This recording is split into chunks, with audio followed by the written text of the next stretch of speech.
Hai, apa khabar semua? Cikgu harap semua sudah bersedia untuk belajar biologi bersama cikgu. Apa pula yang kita akan belajar pada hari ini? Kita masih lagi dalam bab 13, homeostasis dan sistem urinary manusia. Kita akan belajar topik 13.2 iaitu sambungan kepada sistem urinary iaitu pengosmokawal aturan. Dan kita juga akan lihat topik 13.3 isu kesihatan berkaitan sistem urinary. Jom kita belajar sama-sama. Kita lihat dulu objektif pembelajaran untuk hari ini. Cikgu harap pada akhir pembelajaran nanti, pelajar dapat yang pertama, mensintesiskan konsep homeostasis dengan konsep swab balik negatif dalam pengosmokawal aturan. Dan yang kedua, dapat memerihalkan isu kesihatan yang berkaitan dengan sistem urinary. Pertama sekali, kita perlu tahu dulu apa yang dimaksudkan dengan pengosmokawal aturan.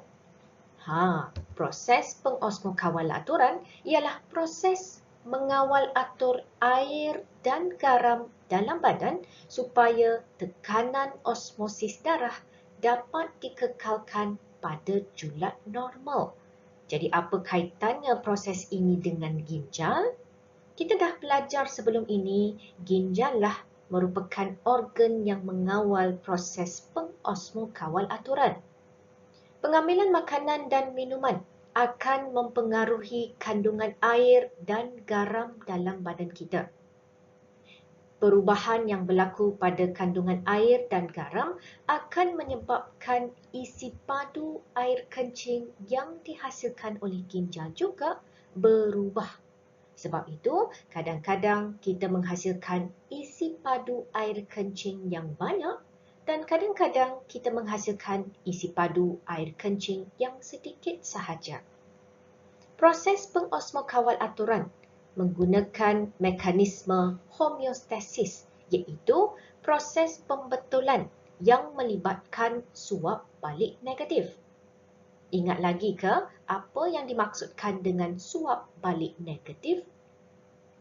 Apabila nilai sesuatu faktor, iaitu contohnya tekanan osmosis darah meningkat melebihi julat normal, maka sistem kawal atur dalam badan kita akan melakukan proses-proses tertentu yang akan menyebabkan nilai faktor ini, iaitu tekanan osmosis darah menurun semula ke julat normal dan sebaliknya. Tekanan osmosis darah yang tinggi berlaku apabila kandungan air dalam badan kita adalah rendah, manakala kandungan garamnya adalah tinggi. Contohnya, mungkin kita kurang minum air ataupun mengambil makanan yang tinggi kandungan garam. Semua ini boleh menyumbang kepada peningkatan tekanan osmosis darah melebihi julat normal. Tekanan osmosis darah yang rendah pula berlaku apabila kandungan air adalah tinggi dan kandungan garam adalah rendah. Contohnya, kita minum air yang banyak ataupun berada di persekitaran yang sejuk menyebabkan badan kita tidak atau kurang menghasilkan peluh, maka kurang kehilangan air ke persekitaran. Semua ini akan menyebabkan tekanan osmosis darah menjadi lebih rendah berbanding julat normal. Maka penting untuk berlakunya proses pengosmokawal aturan untuk memastikan tekanan osmosis darah sentiasa dikekalkan pada julat normal. Sekarang kita akan belajar dengan lebih terperinci bagaimana sistem kawal atur dalam badan kita melakukan proses pengosmokawal aturan. Katakan sekarang anda minum terlalu banyak air. Sudah tentu ini akan menyebabkan tekanan osmosis darah menurun ke bawah julat normal. Perubahan pada tekanan osmosis darah dikesan oleh osmoreseptor. Osmoreseptor terdapat dalam hipotalamus. Oleh kerana tekanan osmosis darah menurun ke bawah julat normal, maka osmoreseptor juga kurang dirangsang. Impuls saraf akan dicetuskan dan dihantar ke kelenjar pituitari. Kelenjar pituitari pula kurang dirangsang dan kurang merembeskan hormon ADH. Kita dah belajar sebelum ini, hormon ADH iaitu hormon antidiuresis ada kaitannya dengan penyerapan semula air di ginjal. Oleh kerana kurang ADH yang dirembes, maka ini akan menyebabkan dinding tubul berlingkar distal dan dinding duktus pengumpul menjadi kurang telap terhadap air. Bermaksud, kurang air akan diserap semula daripada bendalir renal ke dalam kapilari darah. Cikgu harap anda masih ingat lagi apa yang dimaksudkan dengan bendalir renal. Bendalir renal merujuk kepada cecair yang mengalir dalam tubul yang akan memasuki duktus pengumpul dan akhirnya membentuk air kencing. Oleh kerana kurang air yang diserap semula ke dalam kapilari darah, bermaksud lebih banyak air akan memasuki duktus pengumpul untuk membentuk air kencing. Sebab itulah, air kencing yang dihasilkan adalah lebih cair dan lebih banyak.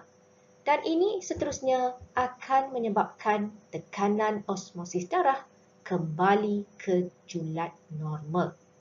Jadi logiklah kan, sekiranya kita minum banyak air, maka kita akan menghasilkan lebih banyak air kencing. Jadi proses pengosmokawal aturan ini penting untuk memastikan kandungan air dan garam dalam badan kita sentiasa berada pada julat yang normal. Sekiranya kita minum terlalu sedikit air ataupun kehilangan air yang banyak melalui perpeluhan akibat melakukan aktiviti lasak, ini akan menyebabkan tekanan osmosis darah meningkat melebihi julat normal. Sekali lagi, perubahan pada tekanan osmosis darah akan dikesan oleh osmoreseptor yang terdapat pada hipotalamus. Oleh kerana tekanan osmosis darah meningkat, maka osmoreseptor akan dirangsang. Impuls saraf akan dicetuskan dan dihantar ke kelenjar pituitari. Kelenjar pituitari juga akan dirangsang, maka lebih banyak hormon antidiuresis akan dirembeskan ke dalam darah. Lebih banyak ADH bermaksud dinding tubul berlingkar distal dan dinding duktus pengumpul menjadi lebih telap terhadap air. Lebih telap terhadap air bermaksud lebih banyak air akan diserap semula daripada bendalir renal ke dalam kapilari darah. Ini bermaksud kandungan air dalam bendalir renal yang akan mengalir ke duktus pengumpul adalah lebih rendah. Inilah yang akan menyebabkan air kencing yang dihasilkan adalah lebih pekat dan sedikit. Dan ini seterusnya akan menyebabkan tekanan osmosis darah kembali ke julat normal. Sekarang kita akan lihat isu kesihatan berkaitan sistem urinari. Yang pertama ialah kegagalan ginjal. Apa yang menyebabkan kegagalan ginjal? Yang pertama ialah penyakit, khususnya penyakit diabetes mellitus dan tekanan darah tinggi. Kedua-dua penyakit ini boleh merosakkan glomerulus. Kita dah belajar sebelum ini, di glomerulus berlakunya proses ultraturasan, iaitu bahan-bahan yang bersaiz kecil yang terdapat dalam darah akan terturas keluar dan memasuki kapsul Bowman. Tetapi sekiranya berlaku kerosakan pada glomerulus, bahan-bahan yang besar seperti protein juga akan terturas keluar. Sebab itu, individu yang mengalami kegagalan ginjal, kita akan dapati air kencing mereka mengandungi protein. Sebab lain yang menyebabkan kegagalan ginjal ialah kemalangan dan juga jangkitan bakteria. Apabila ginjal kita gagal untuk berfungsi, maka banyak proses-proses yang dikawal atur oleh ginjal tidak dapat dilakukan. Maka pesakit terpaksa bergantung kepada mesin hemodialisis yang akan bertindak sebagai ginjal mekanikal yang akan membantu untuk menyingkirkan bahan kumuh, di mana seseorang pesakit itu perlu mendapatkan rawatan hemodialisis sekurang-kurangnya 3 kali seminggu dan setiap sesi adalah selama 3 hingga 4 jam.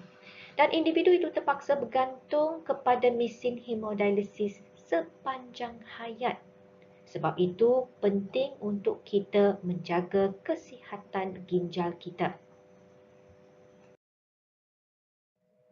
Satu lagi isu kesihatan berkaitan sistem urinari ialah batu karang. Batu karang ialah ketulan keras yang terdiri daripada asid urik, kalsium oksalat atau hablokalsium fosfat. Dan kehadiran batu karang ini akan menyebabkan ureter tersumbat lalu mengurangkan penghasilan air kencing. Jadi apakah simptom-simptom bagi seseorang yang mempunyai batu karang dalam ginjal maupun ureter? Individu itu akan mengalami demam, pening, kencing berdarah, sakit perut, sakit pinggang atau muntah. Jika anda mengalami simptom-simptom ini, segera mendapatkan rawatan. Ingat ya, pembentukan batu karang dapat dielakkan. Bagaimana? Minumlah air yang banyak. Apabila kita minum air yang banyak, ini akan meningkatkan isi padu air kencing. Maka kita akan kerap kencing. Dan seterusnya dapat menyingkirkan mineral-mineral dan bahan-bahan yang akan membentuk batu karang. Lebih lama mineral ini berada dalam ginjal, maka lebih tinggi peluang untuk membentuk batu karang. Sebab itu, anda perlu sentiasa minum air yang banyak.